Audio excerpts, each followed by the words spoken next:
Hello friends, पिछले video में हमने निफ्टी के 15 मिनट चार्ट में समझा था ये जो बाउंस है उसको हम एक इरेगुलर करेक्शन मान रहे थे और यहाँ से हमने फिफ्थ का प्रोजेक्शन भी निकाला था। ये डिक्लाइन हमें इम्पल्सिव लग रहा था। इस पूरे डिक्लाइन का हमने रिट्रेसमेंट निकाला था 23 to 61%।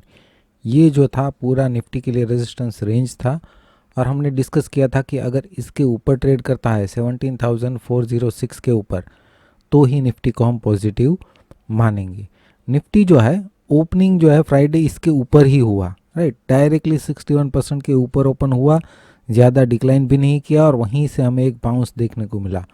फाइनल लेवल जो था हमारा 38%, राइट, जो हमने आगे के जो सी और 3 का डिक्लाइन था उसका हमने रिट्रेसमेंट निकाला था। इसके ऊपर ट्रेड करता है तो ही हम निफ्टी में पॉजिटिव थे, राइट, ये भी हमने डिस्कस किया था। तो यहाँ से जो बाउंस हुआ डायरेक्टली ये रेजिस्टेंस के ऊपर ही हुआ और वहीं से ये मॉर्निंग से ही पॉजिटिव हो चुका और इसको भी ब्रेक कर दिया, राइट। यहाँ पे भी छोटा सा रेजिस्टेंस भी नहीं लिया और कंटिन्यूसली ऊपर ही ट्रेड करता रहा, राइट। तो जो हमारा दो लेवल थे, पहले तो ये हमने इंट्राडे के लिए ये डिस्कस किया था कि इसके ऊपर पॉजिटिव हो सकता है, ओवरऑल इसके ऊपर पॉजिटिव था, दोनों को ही एक बार में ही ब्रेक कर दिया। अभी क्या हो सकता है? अभी हम पहले शुरू करते हैं निफ्टी का डेली चार्ट। डेली चार्ट में अगर हम देखें तो ये इम्पल्सिव है और यहाँ से इम्पल्स का रिट्रेसमेंट हमने निकाला है 23 to 61%। ये निफ्टी के लिए सपोर्ट रेंज है, हमने डिस्कस किया है बार बार ये। अब ये जो डिक्लाइन है पहले हमने डिस्कस किया था कि हो सकता है कि ये ए है, ये बी है और वेव सी जो है उसका 100% भी 61% के करीब ही आ रहा था, राइट। तो ये इस तरीके से ए बी सी डिक्लाइन हो सकता है। लेकिन यहाँ पे ये 3 वेव डिक्लाइन के बाद एक शार्प बाउंस हमें देखने को मिला है। तो क्या ये लास्ट वाला एबीसी डिक्लाइन जो है और ये आगे वाला जो है कोई कॉम्प्लेक्स करेक्शन का पार्ट है और ये लास्ट एबीसी करके क्या ये करेक्शन यहीं पे पूरा हो चुका है और निफ्टी ऑलरेडी अब पॉजिटिव हो चुका है, राइट, और इसके ऊपर जा सकता है? ऐसा हो सकता है। हम क्या कर सकते हैं, पहले तो हम ये डिक्लाइन को देख रहे थे कि ये कहाँ तक नीचे जा सकता है, राइट। और यहाँ पे हमने फिफ्थ का प्रोजेक्शन भी निकाला था जहाँ पे ये ब्रेक इवन को ब्रेक करके अब ये ऊपर जा चुका है। तो ये जो हम आइडेंटिफाई करने की कोशिश कर रहे थे कि ये कितना नीचे जा सकता है, वहाँ पे तो हम लास्ट सेशन में यहाँ पे फेल हो गए और ये यहाँ से बाउंस कर रहा है। तो अब हम क्या करेंगे, यहाँ से जो बाउंस है उस पर फोकस करेंगे कि अब ये कितना ऊपर जा सकता है और किसके नीचे जाता है तो फिर से ये नेगेटिव बन जाता है, राइट। अब हमारा काम ये हो जाएगा कि यहाँ से जो बाउंस है उस पर हम फोकस करेंगे और नीचे की तरफ कौन सा लेवल है जिसके नीचे ये फिर से नेगेटिव बन सकता है, अदरवाइज हम कहाँ से बाय करके इसका फ़ायदा उठा सकते हैं ये जब भी ऊपर जाए, राइट। तो इस बाउंस को अगर हम स्मॉलर टाइम फ्रेम में देख के समझने की कोशिश करें तो अब यहाँ पे इसको हम भूल जाएंगे, राइट। यहाँ से जो बाउंस है ये ए और 1 और बी और 2, सी और 3 का अगर हम प्रोजेक्शन निकालें तो 100%, 123% और 161%। नॉर्मल जो सी और 3 के लिए है सारे अचीव हो चुके हैं। तो ये एलिजिबल है, ये बाउंस जो है वो 3 के लिए भी एलिजिबल ऑलरेडी हो चुका है। तो मान लीजिए ये सी और 3 जो है उसका अगर हम रिट्रेसमेंट निकालते हैं तो 23 और 38% की रेंज में अभी भी ये डिक्लाइन नहीं दिया है, राइट। जो हम लाइव मार्केट में भी डिस्कस कर रहे थे कि 23 to 38% में अगर ये यहाँ से हम कोशिश कर रहे थे कि एक रिट्रेसमेंट दे तो फिर वो पैटर्न देख के हम डिसाइड कर सकते हैं कि वहाँ पे हमें बाय करके जाना है या फिर शॉर्ट करना है, राइट। लेकिन वो रिट्रेसमेंट ही नहीं दिया, लास्ट में एक डिक्लाइन आया वो भी 23 to 38% की रेंज में अभी भी नहीं आया है, राइट। तो अभी तो ये इमीडिएट रेजिस्टेंस ये सपोर्ट रेंज है निफ्टी के लिए। इमीडिएट सपोर्ट रेंज 17,565 से लेके 17,515। 17,515 जो है ये है down side break even point, right. हर एक वीडियो में मैं अपने ब्रेक इवन पॉइंट जो है वो डिस्कस करता ही हूँ, राइट। उसको नाम ब्रेक इवन पॉइंट दूँ या ना दूँ, लेकिन मैं डिस्कस करता हूँ कि इस लेवल के ऊपर ट्रेड करता है तो पॉजिटिव हो सकता है, इसके नीचे ट्रेड करता है तो नेगेटिव हो सकता है, राइट। तो वो लेवल इंपॉर्टेंट होता है, राइट, उसको ध्यान में रख के आपको ट्रेड प्लान करना होता है। मान लीजिए कि अगर यहाँ पे मैंने ये down side break even point बोला है और अगर यहाँ पे ओपन होता है मार्केट गैप अप और वहाँ पे आप बाय करते हैं तो फिर ऑफिशियली आपका लॉजिकल स्टॉप लॉस कहाँ होना चाहिए, इसके नीचे, राइट। तो अगर आप यहाँ पे 600 के पे बाय करते हैं और आपका स्टॉप लॉस इसके नीचे है, राइट, तो इतना स्टॉप लॉस आप रख सकते हैं कि नहीं रख सकते। इस मान लीजिए कि अगर यहाँ पे बाय करके इसके नीचे चला जाता है तो वो स्टॉप लॉस जो आपका हिट हुआ वो आपके रिस्क मैनेजमेंट को सूट करता है कि नहीं करता है, वो आपको पता होना चाहिए, राइट। तो ब्रेक इवन पॉइंट जो भी होता है वो ध्यान में रख के आपको ट्रेड करना चाहिए। जैसे कि मैं कैसे प्रीफर करूँगा, मान लीजिए ये down side break even point है, तो अगर यहाँ पे ओपन होके ये ABC पैटर्न बना के इसके नज़दीक आता है तो, और ये पैटर्न भी मुझे करेक्टिव लगता है, तो मैं यहाँ पे बाय करूँगा और मेरा स्टॉप लॉस जो है वो छोटा रहेगा compare to target, right. Target minimum इसके ऊपर होगा, तो compare to target stop loss बहुत ही छोटा है। तो उस तरीके से हम ट्रेड लेना पसंद करते हैं। तो आपको भी ऐसा करना चाहिए, राइट। जैसे यहाँ पे ये जो डिक्लाइन है, राइट, ये डिक्लाइन मैंने कैप्चर किया था, उसके लिए मैंने जो पुट्स थे वो अगले दिन ही ले लिए थे, राइट। यहाँ पे भी लिए थे, यहाँ पे भी लिए थे और यहाँ पे भी लिए थे, राइट। और जब ये दूसरे दिन डिक्लाइन आया यहाँ पे लो पे, तो यहाँ पे जो मैंने लिए थे उसमें से कुछ मैंने बुक कर लिए। अब मान लीजिए यहाँ पे दूसरे दिन गैप अप ओपन हुआ, तो जो मैंने लास्ट में लिए थे वो तो तभी भी फ्लैट दिखा रहे थे, राइट, वो तो लॉस में अभी गए ही नहीं थे, कुछ तो मैंने बुक कर लिए थे। तो जब ये मूव यहाँ पे ये बाउंस जाता है तो मुझे उतना टेंशन नहीं होता है, समझ रहे हैं आप, क्योंकि मेरा एंट्री जो है वो अच्छा था, फिर मेरा रिस्क रिवॉर्ड रेशियो के हिसाब से मेरी पोजीशन साइजिंग जो है वो उस तरीके की होती है, कैपिटल के हिसाब से मेरी साइजिंग होती है, तो वो सब मिला के ट्रेड में आपको डर नहीं लगता, राइट, आप पैनिकनेस नहीं फील करते। तो वो सब इफ़ेक्ट करता है कि आपने कहाँ पे ट्रेड लिया है, कितना ट्रेड लिया है, पोजीशन साइजिंग आपकी अपने कैपिटल के हिसाब से ठीक है या नहीं है, राइट। तो ये सब भी आपको ध्यान रखना चाहिए ताकि जब भी हम गलत साबित हो तो हमें ज़्यादा फर्क ना पड़े, हमें नेक्स्ट ट्रेड लेने में डर भी ना लगे, राइट। अब मान लीजिए कि ये COR3 यहीं पे पूरा हो चुका है और ये रिट्रेसमेंट जो है भले 23% ना हुआ हो, लेकिन यहाँ पे मान लीजिए कि ये 3 और ये 4 हो चुका है, तो यहाँ से फिफ्थ का प्रोजेक्शन 38 to 61% की रेंज आ रही है, 17,733 से लेके 17,825, इस रेंज में जो है वेव 5 का बाउंस मिल सकता है अगर यहाँ पे 3 और 4 है तो। लेकिन यहाँ पे ये 3 जो है वहाँ पे भी हमें कॉन्फिडेंट नहीं है कि ये कौन सी पैटर्न है, हो सकता है कि ये 3 भी अभी कंटिन्यूएशन में हो, राइट।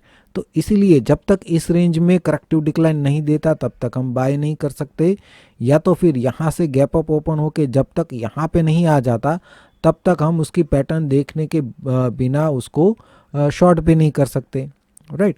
तो अभी के लिए तो हमें सिर्फ वेट ही करना होगा कि कहाँ पे हमें एक मौका मिले, राइट। अभी के लिए तो इस रेंज में अगर मुझे करेक्टिव डिक्लाइन देता है तो मैं बाय करूँगा, अदरवाइज यहाँ से 1 2 3 4 5 इसके नीचे जाने के बाद करेक्टिव बाउंस करता है तो मैं शॉर्ट करूँगा। अब दोनों में से कुछ भी नहीं होता है और यहीं से बाउंस कंटिन्यू होता है तो ये जो रेंज है उसको मैं ऊपर की तरफ नए हाई से लेता जाऊँगा, इसको ऊपर की तरफ शिफ्ट करता जाऊँगा।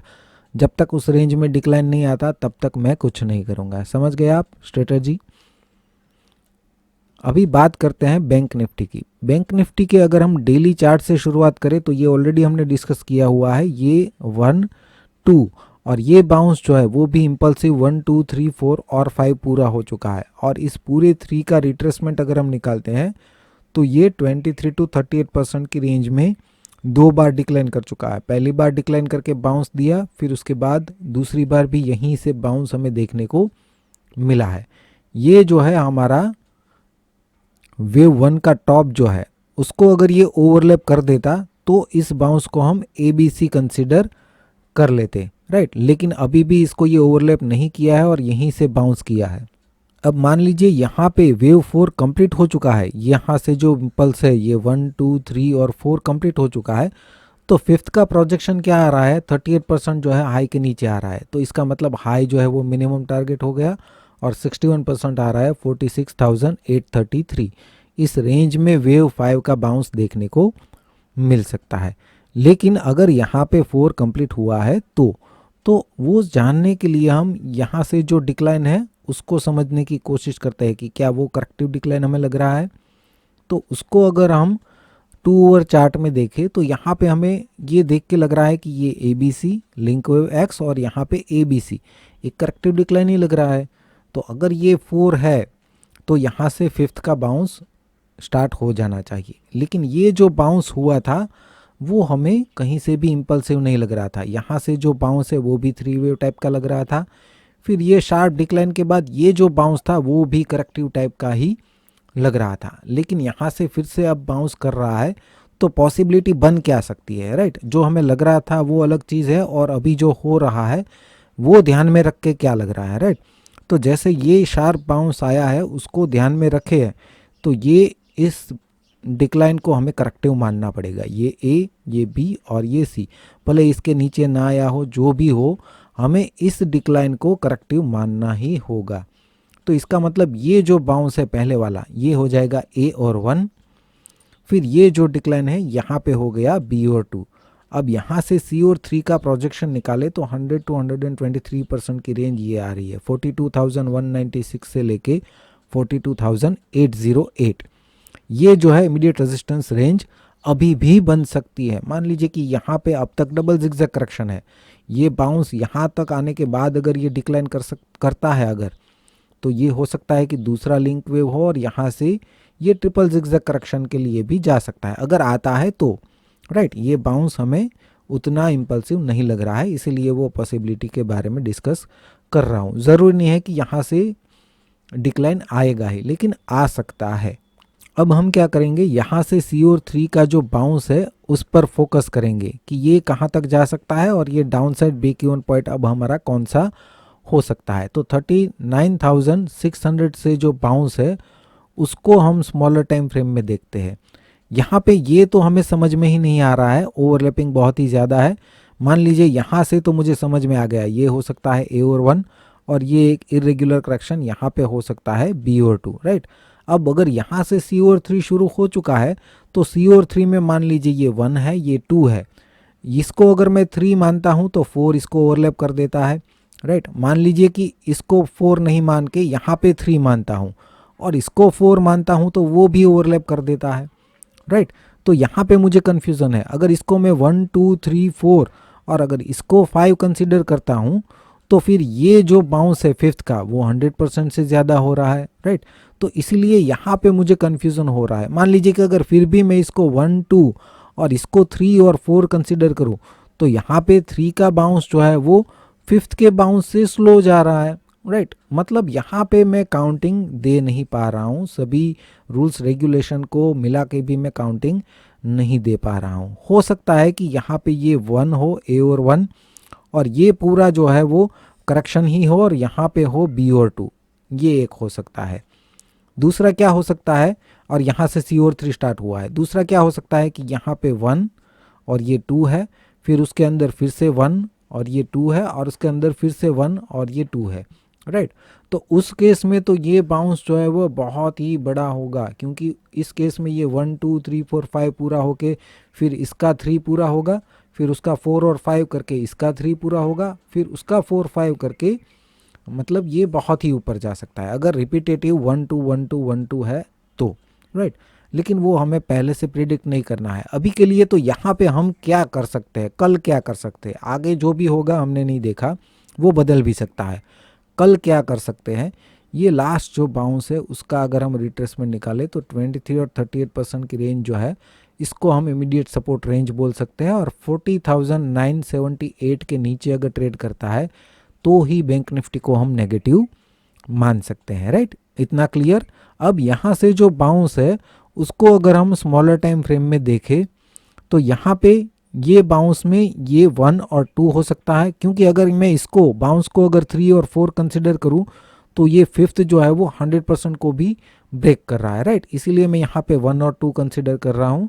और 3 का अगर मैं प्रोजेक्शन निकालूँ तो नॉर्मल प्रोजेक्शन रेंज अचीव हो चुके हैं, 161% नहीं हुआ है।